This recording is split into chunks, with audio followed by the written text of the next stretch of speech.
Good evening, everyone. Hello and welcome. My name is Joanna Watts. I'm the Exec Director at Advancement, and I'm delighted to be able to be here to welcome you and to introduce Vanessa Russ, who is our guest speaker this evening. But I'd like to begin by acknowledging the traditional owners of the unceded lands on which we work, learn and gather today, the Wurundjeri, Woiwurrung and Bunurong peoples. The university also acknowledges and is grateful to the traditional owners, elders and knowledge holders of all Indigenous nations and clans who have been instrumental in our reconciliation journey. We recognise the unique place held by Aboriginal and Torres Strait Islander peoples as the original owners and custodians of the lands and waterways across the Australian continent, with histories of continuous connection dating back more than 60,000 years. We also acknowledge their enduring cultural practices of caring for country. We pay respects to elders past, present and future, and acknowledge the importance of Indigenous knowledge in the Academy. As a community of researchers, teachers, professional staff and students, we are privileged to work and learn every day with Indigenous colleagues and partners. And I am delighted to be here tonight for this special presentation by Dr. Vanessa Russ, exploring the country-centred design of the place for Indigenous art and culture. The place is a signature project of the University of Melbourne's Indigenous strategy and will be a state-of-the-art Indigenous-led research and teaching facility, fostering cultural exchange and providing a space of comfort, care and rest for collections and people. This transformational project is being led by tonight's speaker and the Director of Indigenous Collections here at the University of Melbourne, Dr. Vanessa Russ. And a Ghanaian Gidja woman from the Kimberley region in Western Australia, Dr. Russ is dedicated to providing visionary leadership within the arts and culture sector, with a particular interest in the visual arts. She has been a research fellow in Indigenous Studies at the School of Population and Global Health here at Melbourne, and Associate Director of the Burnt Museum of Anthropology at the University of Western Australia. Dr. Russ's focus is on cross-disciplinary practices that enhance the repatriation of Aboriginal Australian cultural knowledge to people from communities of origin for future generations, whilst celebrating the benefits of understanding the world's oldest living cultures for all Australians. She is also a 2014 Churchill Fellow, inaugural AsiaLink Leaders Indigenous Fellow, and Chair of the Aboriginal and Torres Strait Islander Cultural Heritage Oversight Committee at the University of Melbourne. I would like you to join me in welcoming Dr. Vanessa Russ, and we have guests who are joining us online as well, so who will also be welcoming you. Please come to the stage.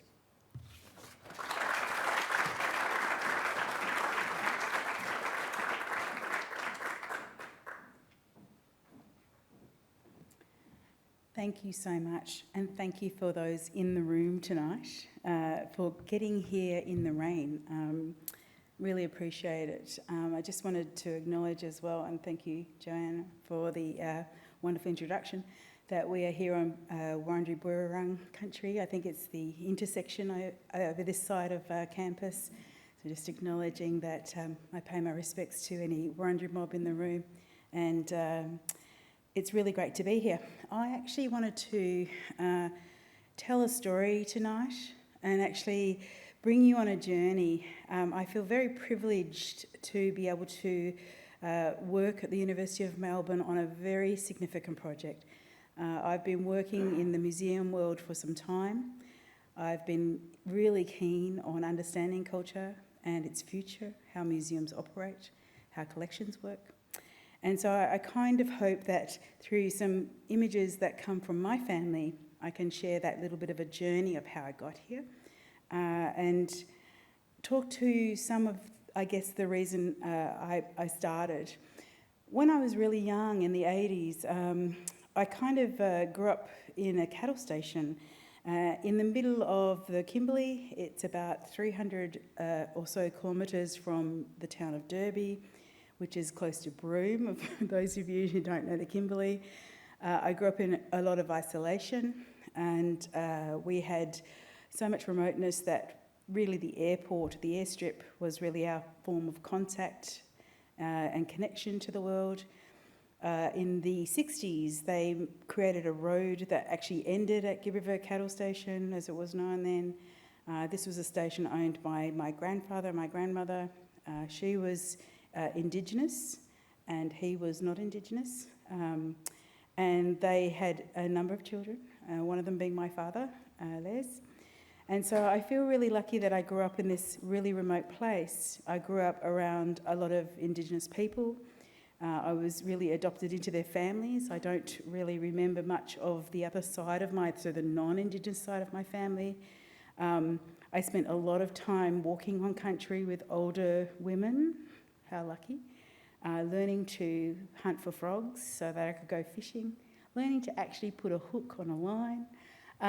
So I feel really, really privileged to have had that early experience. I also got exposed to song, performance, to paintings. In fact, my first paintings were rock art.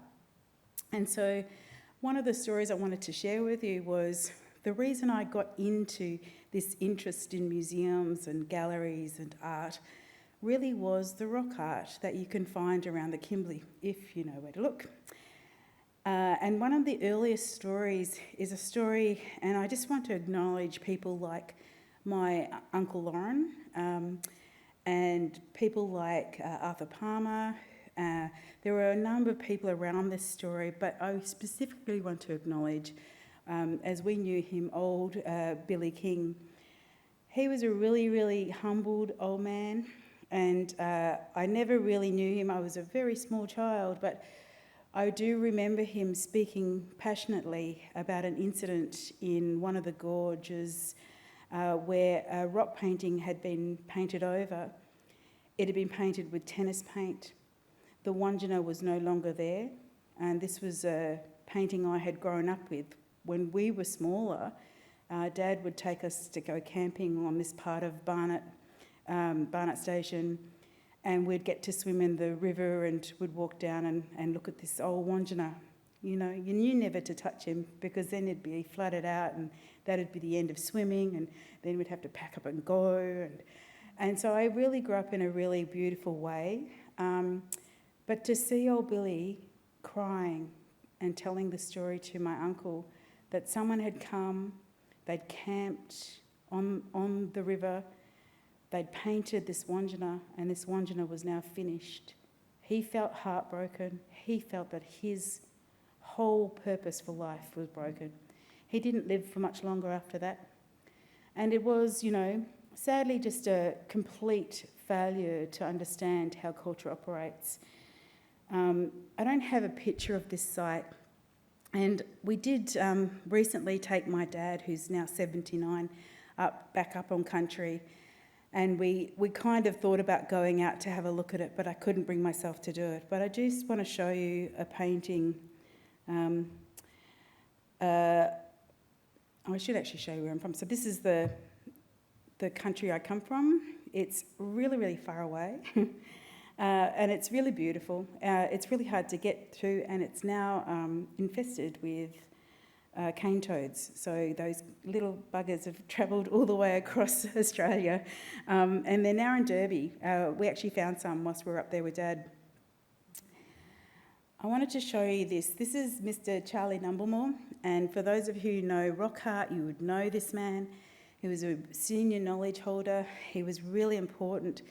My family loved him. He was so capable of mustering cattle, making stock whips, and also you can see the work that he's doing here. This is what old Billy was really sad about. This is the work to touch up the Wandjina. It doesn't impact on them. It's not a whole repaint.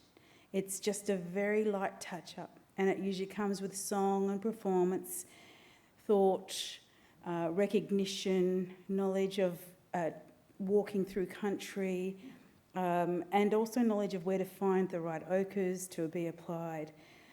And I just wanted to kind of put this up because I don't have any pictures of the damaged site, and I don't even know if it's actually gone back a little bit, if the floods have actually managed to wash some of that tennis paint off. He hasn't used any paint other than natural pigments to reapply. And the black on the Wandjina's face is actually charcoal, and the red is ochre, of course. These are photos that were taken by my grandfather, Fred Russ Sr., in around 1911. And its relationship to Melbourne is really interesting. He would take the photos and then send them to Melbourne for printing, and they would be printed onto almost like a postcard card. We don't really know who these figures are, but we suspect the lady in the middle is actually my Auntie June's mum. And we know where she's buried, and she's buried just on the sort of the back of the station where there is a ceremony site now. These are pictures also of the Barnett River and also of the goat yard that they used to have. And you can see the veggie patch. My grandfather went up there when he was a young fella, in his late teens, I guess, must have been about 19. And he ran the station, and at the time it was owned by, I think, one of the church missions, and I think it might have been the Anglican mission. And Barnett was somewhere he really sort of cut his teeth, I suppose. It's isolated. They had to really get across over to the Walcott Inlet to actually be able to pick up supplies from the boat from Derby. So super isolated. But he loved running cattle. He loved working out there, and he had a really strong relationship with mob, because that's the only way he could survive. You know, this is still people who have had at the time all their knowledge, all their relationships still existed, but they were still being impacted by the police, who would ride out often to hunt people and get them back if they were not seen to be having done the right thing. When people had leprosy, they were still being collected and moved back into Derby. So the privilege of being able to relate to a white guy was really important. The white guy in this picture isn't my grandfather. I didn't want to actually put his pictures up. But again, that was someone who was working with him on the station. So I also wanted to show this. So here she is again, this really strong woman. If you read in Idris's books, there's a little bit of conversation around how strong she was. And I've been trying to piece her story together because I think she's really important to the story of my family. This is a stockyard that my grandfather made with all these men and her. She was a stock woman, and made by hand. It actually burnt down about 20, 30 years ago, so it's not there anymore. But you can see the hard work that goes into kind of setting up a cattle station in the middle of nowhere. And then we go on to some new photos. These are photos by Andreas Lommel. And Lommel came out to Gibb River in the 1950s. And you can see the photo to the far left of your screen. That's my grandmother, Laura. And it's only because of Laura that Lommel actually came out to Gibb River. They'd been writing to my grandfather for some time to say, let's come out, we want to come out from and actually do research on the rock paintings around Gibb River Station. And it was through her that she wrote back and said, well, we're happy to help you, and so let us know when you're coming. And they came out with some supplies, and my grandfather gave them horses and some food, and they went and camped on these rock sites. And you can see Catherine doing sketches, and all that information now lives over in Europe. And I think there's some opportunity to kind of get that information back, and there's lots of support for ongoing sharing of that information. But these were photos that they actually shared back with the family. So it's really nice to kind of know that that's in our history as well. But there's this constant theme, as you can see, around culture and connection to country. These are photos actually taken by my Uncle Colin. And I really love these photos because, again, we're talking about the same sort of thing. There's a couple of photos that you'll see that are also by my Auntie Sylvia. And you can see old Charlie. You could just see him. Sorry, it's a very dark photo. But old Charlie's playing didgeridoo. These are like tourists that came out in the 40s and 50s to Gibb River. And it was really like, I guess, something to do at the time. You'd get a chartered flight and you'd fly out. And because we had the airstrip, it was really easy to land. And so this was his little pastime. Charlie's relationship to the Yaldarki was through his family and his connections to Catherine, so the other side of the Kimberley. So he had, I think, every right to play that Yaldarki. And it was just really interesting to pull these photos out and actually think through them. You can see my dad is just standing behind the stereo there. They actually listened to Indonesian radio. I think it might have been like a World BBC or something. And so they'd be listening to people speak in Indonesian, but the music was always American rock and roll or something along those lines. So really interesting joining of culture and just that access to music was something that my family really loved. And again, this is that relationship. So my grandfather came to Gibb River and through a friend of his, they worked to acquire the property and built it up over time. And you can see again that connection to water and country and cattle and how important that was as well. And that sort of deep understanding of where you needed to travel. I mean, when they used to go mustering, they often didn't have tents. They'd just fall on the ground, according to Dad, and make sure that you tie up your trousers with some rope so that the centipedes and the snakes don't crawl up your trousers whilst you're sleeping. So, and again, I mean, these boys, they used to ride those horses crazy. Like, they just were so amazing at how they could break in horses and never actually really break a leg. So extraordinary. But there's only one person that's left in this photo other than my dad is the man in the middle. And he's very old, but he's seen these photos too, and we've been able to share them back with his family. So there's this really amazing relationship that comes with photos, with connection, with thinking through people's story and who was in the story.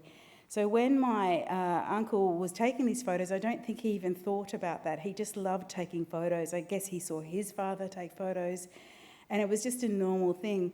But as you can see in the horse rider, how amazing it was to know exactly where the horse was going to land. I mean, he's taking photos, right, in the old way, which is the old standard brownie, and not knowing, you know, what it's going to turn out like, but just taking amazing photos.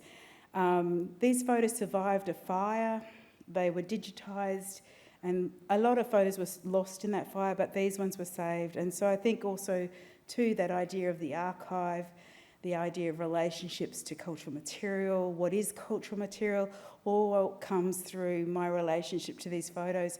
My Uncle Colin and Auntie Cheryl used to have slide nights, so we'd sit in front of the projector and he'd just be clicking through, and he and my dad would be reminiscing about the good old days when they were younger. So again, that kind of real connection to the stories of who they were. And I think that just the joy that you can see in some of these photos is quite extraordinary as well. It's that capacity for Aboriginal people to adapt, but also to being on country. A lot of these old men have passed because of things to do with their own health and well-being. They should still all be alive, but they're not. And again, photos. These are the women that make my life really amazing. So my grandmother, that's my Auntie Topsy, and Auntie Topsy taught me about country. She taught me how to live on country. She taught me how to be quiet, how to listen, how to see the birds and how to find water. She's how I learned how to fish, and I hated taking the fish off the hook, so she would take the fish off the hook for me. Again, these are my Auntie Sylvia's photos, and my Auntie Sylvia is the lady in the 60s dress. I'm sure she'd be really unhappy about me showing you that photo. But I wanted to show that relationship to how these people living in a very remote place understood the culture of the time. They understood it through music, through the radio. They would get correspondence from people telling them what was going on in the world. In fact, things right down to when the war started and the Japanese bombers were coming across and they flew across to Broome and bombed Broome, they actually flew across Gibb River Station and they weren't allowed to use the radio. But if my grandfather had been allowed to use the radio, he may have actually alerted Broome before they got bombed. So again, this idea of cultural material, knowledge, thinking, place, people didn't see themselves as isolated up there. They actually were probably more connected than most people who live in cities, because to live up there you had to know someone and you had to be close to someone, because human beings need other human beings. And I think that too is another aspect of why I'm here. I like people. I want to see the world turn into a better place, because my family was always about making things better, improving the way everybody's lives lived. What I loved about the story of my family is that when Aboriginal people were moved off places, when somebody passed away on a station further off from where we were, all the Aboriginal people moved across to Gibb River because they knew that my family would protect them and look after them. At one point, I think Gibb River had 200 people living there because people didn't know what to do. Once you lose that security of having someone protect you from the police, even from other, what they used to call at the time, bush blacks, but it really was just people who didn't want to follow culture and who were a bit cheeky, so cheeky in the negative sense. We ignore the real story of Aboriginal Australia a lot, and there's a lot of that where humanity comes out in those threads of that story. And not just Aboriginal people, but non-Aboriginal people. There were people who were really dangerous to Aboriginal people who also made people scared. And also that connection to then Christianity and the hope that Christianity brought in the stories that were told and how similar those stories were to other people's stories. I think we forget how much humans need each other. And so, again, I think you see it in the photographs. And again, photographs are really important to telling people's story, for them to connect to who they are and to strengthen identity. And we find photographs in museums. And so I think that the place for Indigenous art and culture is going to really be something that allows other people to find their place, to find out who they are through their lost stories. Did we get impacted by the policy of the day? Yes, we did. So those policies that were created in 1905 and onwards were about removing people of half caste, right? So people who had mixed race. And as you can see between my grandmother and my grandfather, that was exactly our story. She had already lived a life having been removed and moved to Beagle Bay Mission. And so my grandfather met her through the church network, and they got married in 1938. By the time she had children, those policies were still being applied, but it was a lot harder for government at the time to send people out to check on the Aboriginal people to make sure that they were doing the right thing. So when my father was at the age of 7, they started to question whether he should go to boarding school. And he was sent south. He was sent south with the idea that he had to say he was Spanish, because saying he was Aboriginal meant he would go to Moore River settlement. And so he had to pretend that he wasn't Aboriginal. So we have a lot of conflict going on in our family about what it means to be Aboriginal. A good Aboriginal is someone who is really knowledgeable of culture, country, they know how to work hard, they live well, they care for family. That's my autopsy.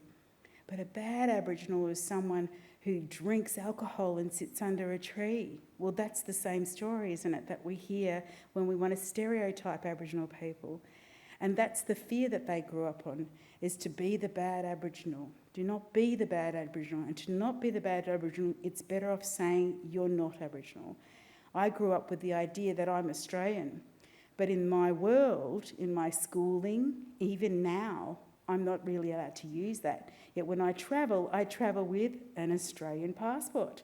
And that passport does not say that I am Aboriginal to Australia. So I think my journey through this, even learning from my family, that this complexity about how we see the world as individuals versus how we see the world as a collective is always being impacted by other people's thinking. So when my father was removed, he was sent away to boarding school.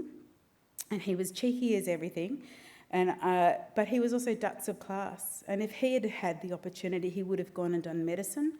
and I'd say he would have been a pretty decent doctor. Instead, he was dragged back to the station and turned to a stockman, and that's where he spent most of his life until his 30s. When I was born, and then we, with my siblings, moved into town so that I could get a better education. And here I am today. Through that education, I went to the Derby District High School, which was, at the time, I would say, and probably even now, it's still rebuilding its reputation. And then because of that, and because we didn't have access in Derby to quality sort of high school, I went to boarding school myself in the same town in Geraldton that my father went to. So it's kind of interesting, right, how you kind of go through the paces. So I went to a Catholic boarding school. It was very strict. We were locked away. We weren't allowed down the street without a pass. We only had 2 passes a semester. We had all these controls on us. But there was a really amazing Irish nun who just said, don't have babies, don't get married, go see the world, get a career. So again, how you get influenced throughout your life. And I think that goes back to all of these elements, yeah? You kind of gain things as you grow and you learn and you change, but you also get influenced. So going back to old Billy, you know, in the 80s, that sadness that he felt about culture, I never thought it would inspire me so much. I didn't even really think about it until I met Arthur Palmer, who lives up in Queensland. And Arthur was brought in at one point because there was a 60-minute program on this painting of the rock art. And Arthur was the anthropologist that they brought in. And Arthur and I then met when I was at the Burnt Museum of Anthropology. And at that time, I was rejigging the entire Burnt Museum collection. I was rehousing it. We were installing a painting racking system so that we could hang the paintings. And we were also looking to see how we could map the collections and how we could actually link the information and knowledge back to those communities. And so Arthur came in and did evaluation, and it's through that work that he told me about the relationship he had to this story. And he said the saddest thing was that old Billy was right. That work shouldn't have been done on that painting. And so here we have that whole cycle of life again, of how people influence us and challenge us. I was really lucky at the Burnt Museum. I think I was the only Aboriginal person with a PhD that applied. I have a PhD in research. I did that on the Art Gallery of New South Wales. And I did that because when I was doing my undergrad at UNSW, I was fortunate enough to meet staff from the Art Gallery of New South Wales who dragged me in to be a teacher lecturer at the Art Gallery and taught me how to actually be a lecturer and work at a state art gallery. And how lucky was that? Because then I got to actually write my whole dissertation on Indigenous perspectives and representations of Aboriginal art.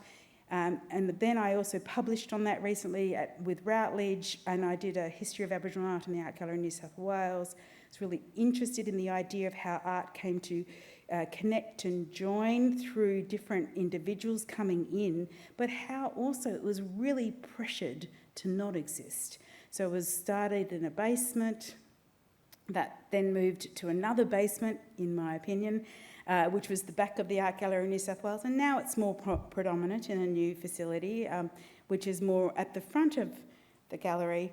But that history and how it came to be is really important to us, remembering that things can change, that as much as we make progress, we can also step backwards from that progress. And I think that's just life in general, but it is really hard for Aboriginal Australia in terms of connecting these things together. So,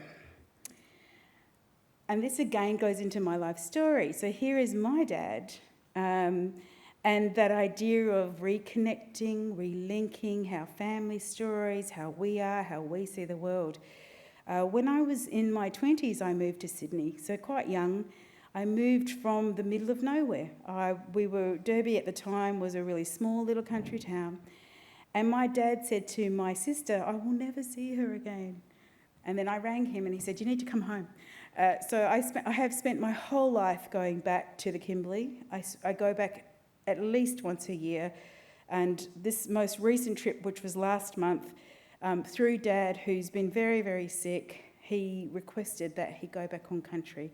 So we packed the Toyota up, put everything on the trailer, and we drove out and we walked him down so that he could sit in the river. This is the Han River. And so again, reconnecting back to country, reconnecting back to who we are. We spent the entire time talking about all the places he mustered. In this photo in the centre, you can see him sitting there on a log. That sand underneath him, he was talking about how that sand had come from the recreation of the road which travels through the Han River, and how over time, the more and more they graded it, the more and more the sand would travel down, and that the space he was actually sitting in was a really deep hole when he was a child, and now it's just full of sand. It doesn't hold fish anymore. It doesn't actually provide much, and when the water dries up, it's gone. But in his childhood, it used to be deep valleys. So we walked through all of those stories. We sat and looked at the stars. We talked about the cattle that were no longer present because they've been trying to make money from the cattle. And obviously you can see there's not many cattle there. This photo here, you normally do see quite a lot of cattle. We weren't seeing any. So that reconnection, that refolding in, how we get to be in a place, how we leave a place, about that place follows through. It's also something I do in my artwork as well. And so I think what I'm trying to say to you is that all the parts of my life have contributed to me being here, right up to doing a PhD. Then working at the Burnt Museum of Anthropology, I learnt all the keys to the trade of how to care for cultural material, how to work with communities to ensure that they have access to their collections, and all the faults of museums, the different types of collections, the different types of practices, where people were really generous and kind in the way that they worked, and where people were a bit cheeky and not so good. And I think that really plays out in the work I want to do for the University of Melbourne. That's my PhD. You can see here working in the store with my colleague Jason Gibson. I hope he's okay with me using his image. We were looking at these paintings and we managed to pull out some of the paintings that hadn't been seen since the 1980s. And these were paintings from the desert country. They were absolutely amazing. We pulled them out of boxes and they were all rehung, cleaned up. We had lots of conservation work. We retitled them according to what the senior men had said at the time. We actually took images. So Jason was really great. He went back out on country and spoke to the old men, and we actually managed to get proper permissions to use these paintings. And I really learnt my chops there. And more recently, I've been travelling overseas. I've actually been travelling since my Churchill Fellowship. So I got to actually go through the United States in 2014. I also went to places like Singapore and Hong Kong. I was really interested in how identity plays out in institutions. And I think that's something you'll all be curious about. The idea that you can go into an institution and not see an Indigenous representation in the United States is really interesting to me. You go into the National Gallery in DC and there are no representations of Native Americans. I think they've been working on trying to change that. But when I was doing that research in 2014, even going to places like the Los Angeles County Museum, where I got to spend a week with the education staff, I was able to talk about how they didn't even recognise Native Americans from that place who still existed. In fact, a Latino American said to me, "Oh no, I speak on their behalf." So this is 2014, it's not very long ago. We're much better in Australia now. We do quite a lot of work to recognise and show up our Aboriginal cultural heritage that we have in museums and galleries. But I think we are all sure to do better as the next generations come up. This is my most recent trip. We went to Hokkaido University and they took us to some really amazing places. We actually got to go to the new National Ainu Museum. There is an Aboriginal population, the Ainu, and there is cultural material that they have produced over the years. They do have places, and you can see the thatched cultural space which they use to demonstrate how the Ainu used to live. They have had material repatriated to them from Melbourne more recently, although because of their relationship to Russia, that material still has not technically gone home, and so there is sadness about that. And I think, again, thinking through how we would create a museum here at the University of Melbourne, how that might be able to tell these stories in new ways, really helps to think through our Australian Aboriginal cultural knowledge and heritage. I actually am going to focus this new project for the university on Australia looking out rather than from outside looking in. There are lots of people doing from outside looking in. And this is the first experimental drawing done by a number of people, but including, I guess, a lot of my thinking around how these spaces and places should exist. I probably needed to swap these slides around, but this is the idea of building a collection store that is thinking about objects as having feelings, being connected to other people, kinship structures, how objects relate to people's identities. And you can see that I've been exploring that in my photographs tonight. And talking to more of the store than more of the exhibition space. So we're switching around the focus, but we're still maintaining all the elements of a museum. We want to be able to tell history. We want to be able to tell societal structures and how people's relationships connect to these objects. We want to tell how the objects themselves have connections through the way that plants and animals interact, through the way that animals and plants then interact with us, but also our place on country. And we also want to think about ceremonial sites, because when I've seen old people in particular come into collection stores, the first thing they want to do is sing to the objects. They want to bring them back to life. They want to give them some healing. They want to reconnect them and reconnect to them. And we also want to create a residency space so that elders can come with their young generation and live and stay and then work on the cultural knowledge and teach our students. Teach our students about the past, teach our students about the present, and hopefully teach our students about the potential of the future. This site is connected to the current work that's being done on campus, and I hope you can see this image.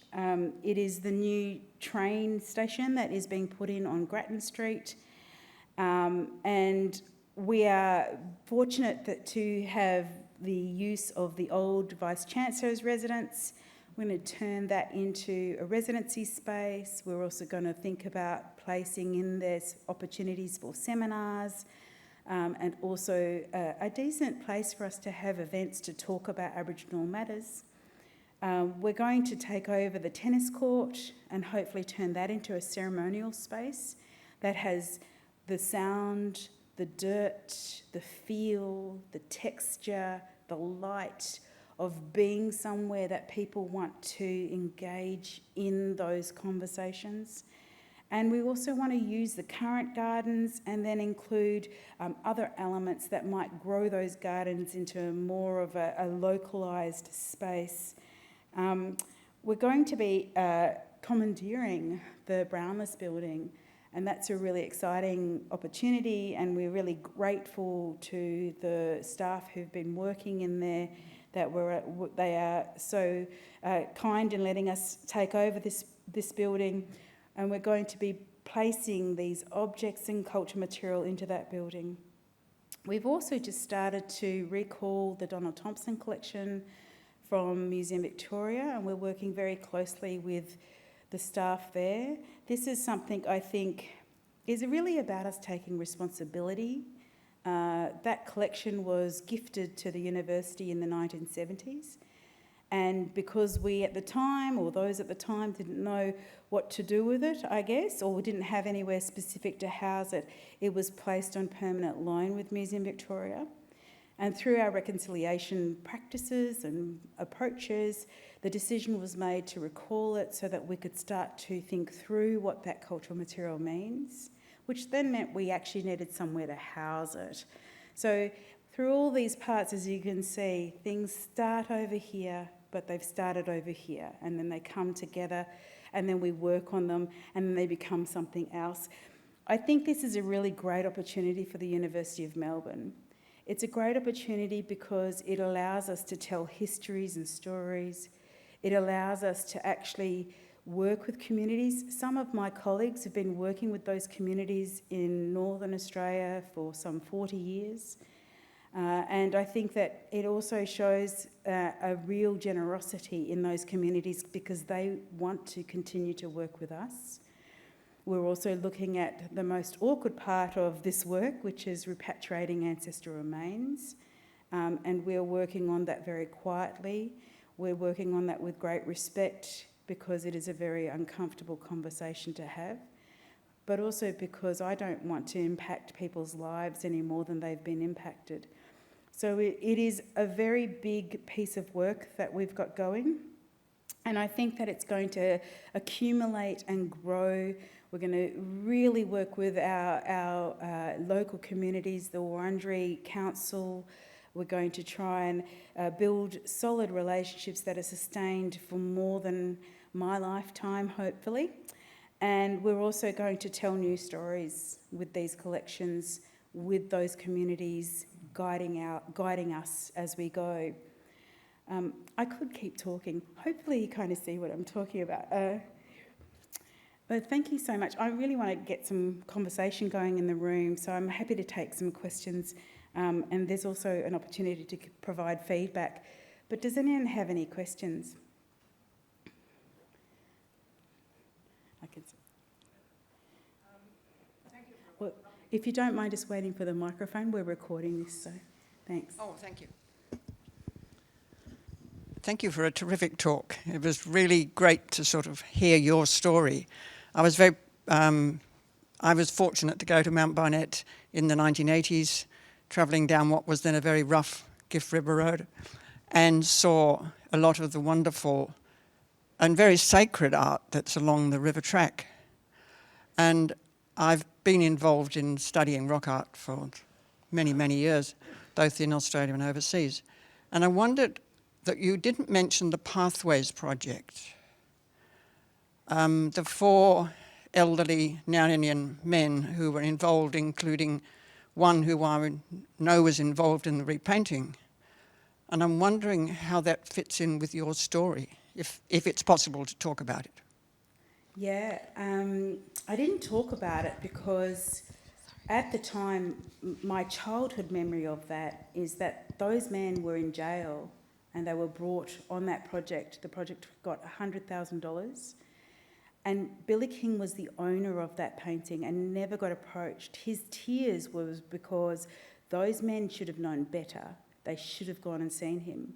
He wasn't that far from them. He hadn't left Mount Barnett. He was there the whole time, and they never came.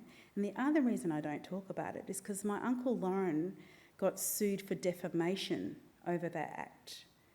And all he was doing was trying to speak up on behalf of Billy, who didn't have a voice.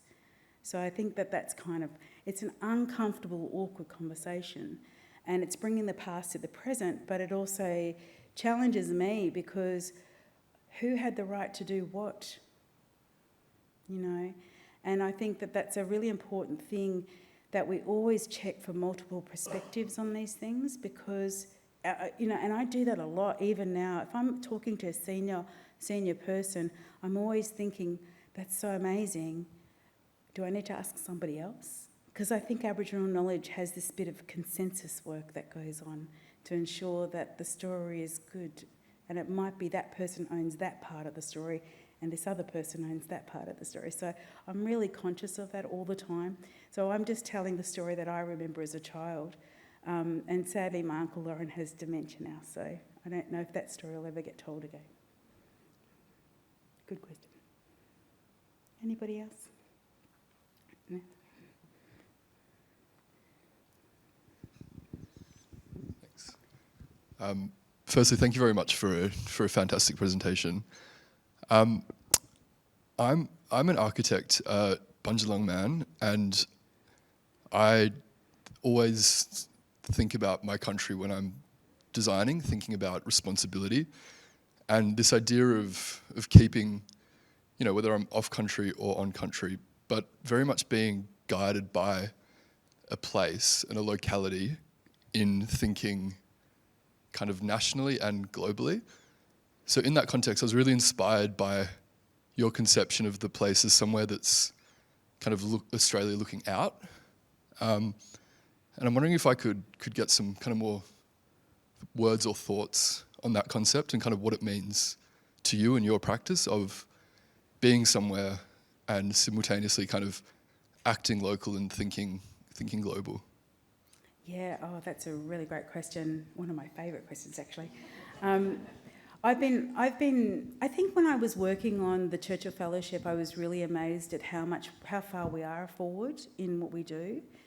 But then when I teach in academia, I'm often told, oh, well, why aren't you talking about this person who's from that place? And then a lot of our students don't know anything about Australian history at all. And so you've got to actually start from, like, in the beginning. And it's really tiresome to have to keep going back there. But then I'm also thinking, all these museums, if we connected and collected this culture together, those people who lost their knowledge would just be remaking it. It would be rematurating it, bringing it back together. And we have the capacity. Well, we learned that through COVID, that data does work. So I'm really keen on that. I'm keen because I come from a really remote place. And in my hometown, everyone jokes that, our actual country is connected to Timor-Leste and Canberra is like another nation somewhere else. And so I'm always thinking about how it feels to be the little person in a very vast country where we're always told we're not good enough, we didn't do it good enough. And this is Australia, right? We're so naughty. We're constantly saying Australia's just not good enough, it's never going to be good enough. And so I really want to actually turn this around. And plus, we're losing elders' knowledge, and we should be bringing that knowledge together. And I think there's a role for museums to switch themselves around in their thinking. It's no longer about the keeper of collections, it should be about the sharer of collections. And so what we're going to try and do is make sure that when a senior person comes with their grandkid and they want to see something that has been with us for a long time, that they get to see it, that it's not hard work, that they can wheel their wheelchair into the store, they can see things that they're allowed to see because we've set it up so well that they're not going to see anything they shouldn't see, that they'll be comfortable in that space, that the sun will shine in. We really want to kind of think through how a human being engages, because I want people to get excited about Australia. I don't hate this country. I love this country. I was raised to love Australia. I was raised to be grateful that my country, I'm talking about that water country, right? So it's beautiful country and it's hot up there. That's why people don't like it. But that, in my world, is great because then they don't go there and steal your fish. So I think we need to kind of get back to our roots, and I think Wurundjeri do that pretty well, but they're still growing. Native title harms lots of people, and it doesn't necessarily allow you to grow in your heart, and I think that that's the challenge. As Australians, we live on Crown land. We don't own this land really. We pretend we do. I pretend I own my unit in Western Australia, pretending. It really is something that government could come and knock down tomorrow. And so why aren't we caring for country better? We're all responsible for this country. It's not just Aboriginal people that should be looking after it. Those cane toads weren't an Aboriginal problem. Neither are the foxes or the rabbits. So I think that there's a responsibility that we all have. Yeah, hope that answers it. Vanessa, we have a question from online as well. Should artworks displayed in institutions be from only local area and community? Oh, the curly question. Okay, yeah. This is the challenge that we have when we think that there's a concept of sovereignty. So sovereignty is the idea of a monarch with overarching power. And I think that the problem with that is if we take the city of Melbourne, people like myself who come from outside of Victoria have moved here because they like Melbourne. Does that mean they can't be recognised as Aboriginal people? Probably not. The other challenge is that when institutions were collecting art, they were really being encouraged through institutions like the Aboriginal Arts Board, the Australia Council. There's this real interest in certain types of art. So there's always been this competitive nature between bark paintings and desert paintings. And I think that there's a room for all of it. What I would probably say to people is to take you back to the old art history discipline and say, actually, you only produce excellence when you're up in competition with other people. Otherwise, you just like making amateur stuff. And so I think it's actually really important that we show a national representation. And I think that all that does is actually really heighten the local perspective. I see this a lot in Noongar country, so over in Western Australia. Noongars are really great performers. They're some of the best performers I've ever seen. Not all of them make paintings. There's one or two families that make great paintings. And so does that mean that we don't buy any Aboriginal art for the Art Gallery Western Australia? No. The Art Gallery Western Australia has a really significant Aboriginal collection from the whole of Australia. So no, I'm going to say that actually be challenged, reflect upon the fact that we are a colony. This city is in the state, it's a capital of the state.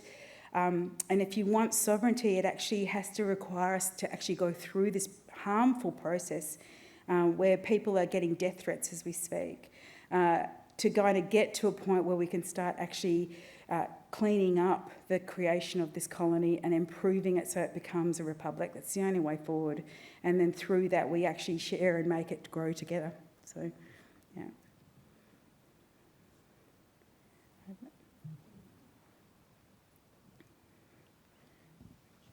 Great questions. I love good questions. It's excellent. Thank you very much for your story. And I grew up in Noongar country in a farm in southwest Australia in the 50s and 60s. I thought that was remote, but not really, right? Kimberley says something else. And thank you for that. So I'm wondering, in your imagining of the centre and drawing on your own story, what the place might be, or will there be a place for photographs? Oh, yeah. I mean, I think photographs, when we think about settlements, right, they're all photographed. Where are those photos now? My team have just started a very quiet little conversation with the University Archive. We think they've got a lot of stuff. And so I'd love to share that back. I'm pretty sure we'll be finding stuff that is really important to mob that live here. But maybe across Australia. And I think if we end up learning how to link data, so I'm a researcher on the Indigenous Data Network here at Uni Melbourne, if we learn how to link data, we'll be able to make it easy for people to find their family photos. And I just think there's the heart in photos where you don't know yourself and then you see your grandfather for the first time. Ridiculous. How exciting is that? So yeah, I'm a big fan of photos. I want to actually ensure that we do have a place for an archive and a library. I want to make sure that we have a way of helping people find their families, especially a stolen generation mob. My heart reaches out to them because they haven't got that information. And I also want to make us actually kind of get really confident in telling those stories as well. We lack that confidence. Yeah, so photographs are really important. And I think that through this work we're going to get lots of photographs that people have created on themselves or people they knew. So it's really exciting times. Anything else? I can't thank you enough. I'm going to let Joanne finish up. Thank you so much.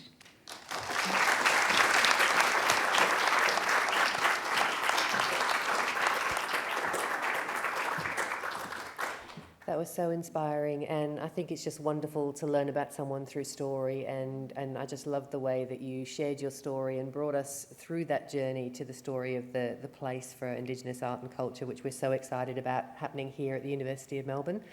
There will be a lot more that you hear about it as we go through this journey over time. But could you please join me again in thanking Dr. Russ for that presentation?